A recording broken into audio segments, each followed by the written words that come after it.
Hello students, welcome to the Mission Development Academy. Mission Development Academy में आप सभी का स्वागत है। और आज हम बात करने जा रहे हैं सिस्टम ऑफ यूनिट्स के बारे में, जो कि एक बहुत ही अच्छा टॉपिक फिजिक्स का। और पिछले वीडियो में हमने डिस्कस किया था डिराइव यूनिट और फंडामेंटल यूनिट के बारे में। सो आज हम टोटली समझेंगे सिस्टम ऑफ यूनिट के सिस्टम को समझेंगे कि यूनिट किस तरीके से दी गई है। सो किस किस चीज़ की क्या क्या यूनिट होती है, किस किस क्वांटिटी की क्या यूनिट है, आज हम समझेंगे। सबसे पहले बात करते हैं सिस्टम ऑफ यूनिट की। तो सिस्टम ऑफ यूनिट होता क्या है? A system of unit is the complete set of units both fundamental and derived for all the unit of physical quantity. So system of unit क्या है कि system of unit क्या है? Complete set है unit का, जिसमें fundamental और direct, ध्यान दीजिएगा, फंडामेंटल डायरेक्ट किसी को छोड़ा नहीं है। जो कि पहला सेट है सभी फिजिकल क्वांटिटीज के लिए, उसे हम कहते हैं सिस्टम ऑफ इंटरनेशनल बनाया है। सिस्टम ऑफ यूनिट को क्या कहते हैं कि सेट कंप्लीट सेट है यूनिट का, तो उसे हम क्या कहेंगे? सिस्टम ऑफ यूनिट कहेंगे। अब बात कर लेते हैं कि सिस्टम ऑफ यूनिट होते कितने, यूनिट सिस्टम कितने तरीके के हैं। सो हमारे पास फर्स्ट जो सिस्टम में आता है वो CGS सिस्टम में आता है। जो सेकंड सिस्टम है वो है MKS सिस्टम, इसे हम ब्रीफ में भी डिस्कस करेंगे।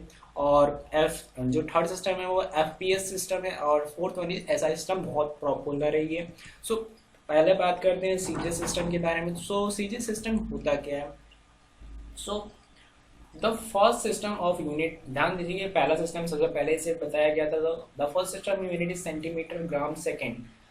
सो CGS का मतलब क्या है? सो C का मतलब है सेंटीमीटर, G का मतलब है ग्राम और S का मतलब है सेकेंड। सो CGS का मतलब हो गया सेंटीमीटर, ग्राम और सेकेंड। मैं आपको बता दूं कि जिस टाइम पे CGS यूनिट को इंट्रोड्यूस किया गया था, उस टाइम पे सिर्फ हमारे पास मैकेनिक्स के लिए इसे इंट्रोड्यूस किया था और हमारे पास केवल 3 ही फंडामेंटल क्वांटिटी थी। सो कौन कौन सी फंडामेंटल क्वांटिटी थी? तो सबसे पहले लेंथ थी, मास थी और टाइम। ये 3 ही फंडामेंटल क्वांटिटी के लिए ही सिस्टम को इंट्रोड्यूस किया गया था। इसीलिए इस जो यूनिट, इस जो सिस्टम है, इसमें से तीन ही क्वांटिटी को एंटर किया गया है, लिया गया है, जो कि लेंथ है, मास है और सेकेंड है, मास और टाइम है। सो इसी सिस्टम को कहते हैं CGS सिस्टम कहते हैं। और ये सिस्टम को एक और नाम है इस सिस्टम का, जिसमें क्या कहते हैं? फ्रेंच सिस्टम या फिर मैट्रिक सिस्टम भी से कहते हैं। ये सबसे पुराना सिस्टम है और इसके कुछ ड्रॉबैक है जिसे हम आगे भी डिस्कस करेंगे। सो अब बात करते हैं सेकंड सिस्टम FPS सिस्टम के बारे में, जो कि उसके बाद आया था। CGS सिस्टम के बाद, उसको फेल होने के बाद FPS सिस्टम आया था। CGS सिस्टम के बाद जो FPS सिस्टम आया था, इसके पहले बात कर लेते हैं कि FPS का मीन्स क्या होता है। सो FPS का मीन्स होता है क्या?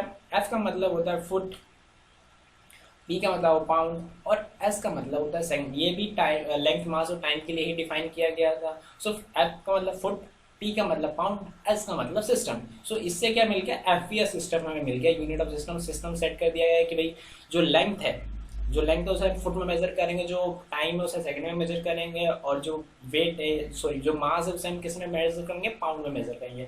सो ये FPS सिस्टम इंट्रोड्यूस किया गया। सो इस सिस्टम को क्या कहते हैं? इस सिस्टम को कहते हैं British engineering system of unit. इसे British engineering system of unit कहते हैं, क्योंकि ब्रिटिश आया है। इससे पहले जो CGS सिस्टम आया था वो फ्रेंच से आया था, तो इसलिए CGS सिस्टम को फ्रेंच सिस्टम या मैट्रिक सिस्टम भी कहते हैं। अब बात करते हैं नेक्स्ट सिस्टम की। FPS सिस्टम में कुछ डिसएडवांटेज थे जिसको हम डिस्कस करेंगे। क्या होता है कि उस FPS सिस्टम में क्या होता है? फुट पाउंड सेकंड चलता है, तो कैलकुलेशन करते हैं बहुत ही कॉम्प्लिकेशन आती है। इस कारण से उसने अपनी पॉपुलैरिटी खो दी, तो उसे कम लोग पढ़ते हैं। अब जो नेक्स्ट सिस्टम है उसे हम MKS सिस्टम है। और MKS का मीन्स होता है मीटर, N का मतलब मीटर, K का मतलब किलोग्राम और S का मतलब सेकेंड। सो MKS सिस्टम हो गया। इसमें भी क्या है? सिर्फ इसमें भी क्या है? लेंथ, मास और टाइम है। लेंथ, मास और टाइम है, तो FPS सिस्टम बन गया। इस सिस्टम को भी मैट्रिक सिस्टम ऑफ यूनिट कहते हैं। मैट्रिक सिस्टम ऑफ यूनिट कहा जाता है MKS सिस्टम को।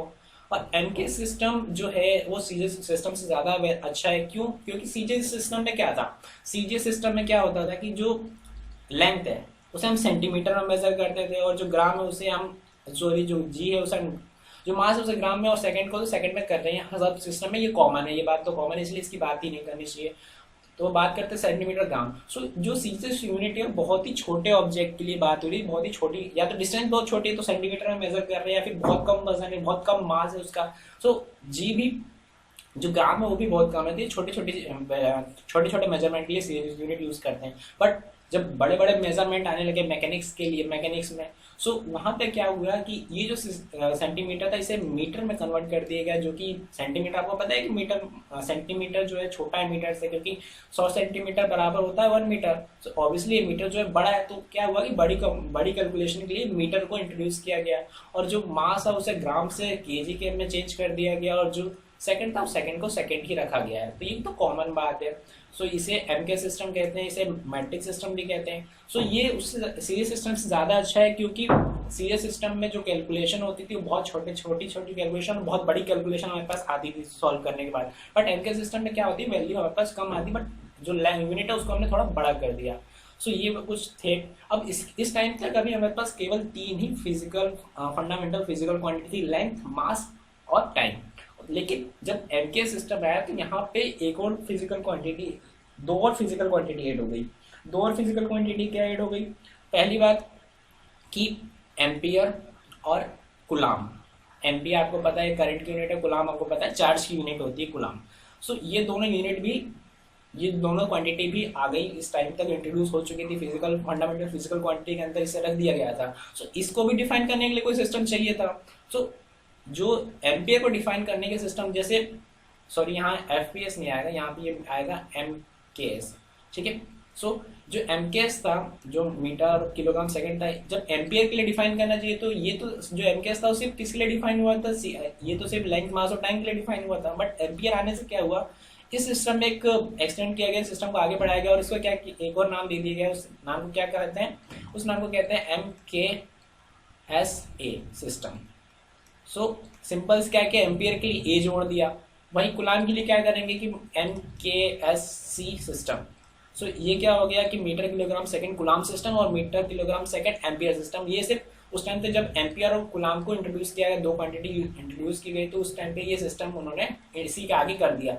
बट इससे क्या हुआ कि बहुत सारी कॉम्प्लिकेशन आने लगी, और ये क्या हो रहा था कि सभी इसके बाद जो भी फिजिकल क्वांटिटी इंट्रोड्यूस हुई, फंडामेंटल फिजिकल क्वांटिटी, उन सभी फंडामेंटल फिजिकल क्वांटिटी को ये सिस्टम नहीं बता पा रहे थे। तो एक मेजर मतलब एक सिस्टम इंट्रोड्यूस किया जो कि ऑल ओवर काम करे, हर जगह हर यूनिट के लिए सेम फिक्स कर दिया गया। सो इस सिस्टम को क्या कहते हैं? SI system. एसआई सिस्टम यानी स्टैंडर्ड इंटरनेशनल सिस्टम। ये इंटरनेशनल लेवल पर पूरी जगह हर जगह इसी तरीके से सिस्टम में बात मेजरमेंट होती है, या फिर मेजरमेंट कहूँ या फिर वेट कहूँ, जो भी है, इसी सिस्टम के अंदर कैलकुलेशन यूनिट में कैलकुलेशन करते हैं, इसी सेट ऑफ यूनिट के अंदर कैलकुलेशन होती है। सो ये जो एसआई सिस्टम वो आया कहाँ से? तो एसआई जो है वो आया है ले सिस्टम इंटरनेशनल डी यूनिट।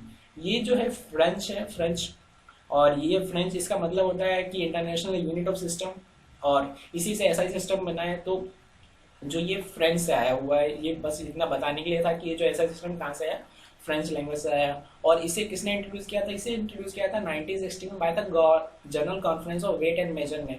इस कमेटी ने एसआई सिस्टम को लॉन्च किया था, क्योंकि बहुत ज़्यादा कैलकुलेशन आ रही थी, और बाद में जो हमारे पास luminous intensity, amount of substance था, और इसके अलावा जो प्लेन एंगल, सॉलिड एंगल थे, इनको ये जो सिस्टम थे पहले वाले जो भी पढ़े, सीजीएस, एफपीएस और एमकेएस, ये क्या डिफाइन नहीं कर पा रहे। तो एसआई सिस्टम के अंदर क्या किया गया कि इन सभी को डिफाइन किया गया। सो क्या किया कि जो लेंथ था, एक एक करके सभी के बारे में बात करते हैं। सो लेंथ की जो यूनिट कर दी गई वो क्या कर दी गई? मीटर कर दी गई। मास की यूनिट तो आपको पता है केजी कर दी गई थी। जो एमके सिस्टम को, जो एसआई सिस्टम है वो क्या रेशनलाइज एमके सिस्टम है, एमके सिस्टम में कुछ इंप्रूवमेंट की गई, तो वो एसआई सिस्टम बन गया, ऐसा समझिए आप। सो टाइम के लिए क्या कर दिया? टाइम के लिए तो आपको पता है सेकंड कर दिया गया, और इसके अलावा टेम्परेचर के लिए केल्विन, और इलेक्ट्रिक करंट के लिए, तो इलेक्ट्रिक करंट के लिए मैं लिख देता हूँ, इलेक्ट्रिक करंट के लिए एम्पियर अभी पढ़ लिया था। इसके बाद पहले हमने पढ़ा था एमकेएसए सिस्टम, जिसके अंदर हमने पढ़ा था एमके सिस्टम के अंदर जब एम्पियर आ जाता है तो उसे एमकेएसए सिस्टम कहते हैं। इलेक्ट्रिक करंट के बाद अगर हम बात करें तो लुमिनस इंटेंसिटी, और उसको किससे मेजर करते हैं? Candela CD. और इसके अलावा क्वांटिटी ऑफ मैटर को किससे? मोल से।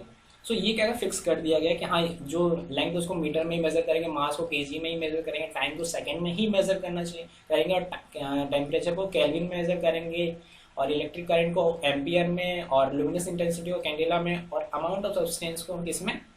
अमाउंट ऑफ सब्सटेंस को या फिर क्वांटिटी ऑफ सब्सटेंस को हम किसमें मेजर करेंगे? मोल में मेजर करेंगे। इसके अलावा जो 2 सप्लीमेंट्री क्वांटिटी थी, प्लेन एंगल और सॉलिड एंगल, सो उसके लिए भी फिक्स कर दिया गया कि उसे सिर्फ रेडियन में मेजर किया जाएगा। जो जो कि प्लेन एंगल को किसमें मेजर करेंगे, प्लेन एंगल जो कि सप्लीमेंट्री है इसे मेजर करेंगे रेडियन में, और जो सॉलिड एंगल है उसे हम मेजर करेंगे स्टेरेडियन में। So plane angle, solid angle, हम ये जो जितने भी क्वांटिटीज है हम आगे और ब्रीफली डिस्कस करने वाले हैं सभी यूनिट को। सो आई होप कि आपको ये समझ में आया होगा कि एसआई सिस्टम में क्या किया गया कि सभी क्वांटिटी को, सभी फिजिकल क्वांटिटीज के लिए जो यूनिट है फिक्स कर दी गई, हाँ इस यूनिट में मेजर करेंगे, ये इसकी स्टैंडर्ड क्वांटिटी स्टैंडर्ड यूनिट होगी। सो आई होप कि आपको समझ में आया होगा। अगर आपको किसी भी यूनिट सिस्टम में डाउट है, किसी भी यूनिट सिस्टम के बारे में आपको डाउट है, तो आप हमें कमेंट सेक्शन बता सकते हैं। इसके अलावा भी अगर आपको कोई डाउट हो तो आप हमें कमेंट सेक्शन बता सकते हैं। So thanks for giving your pieces time at the last. Thank you so much.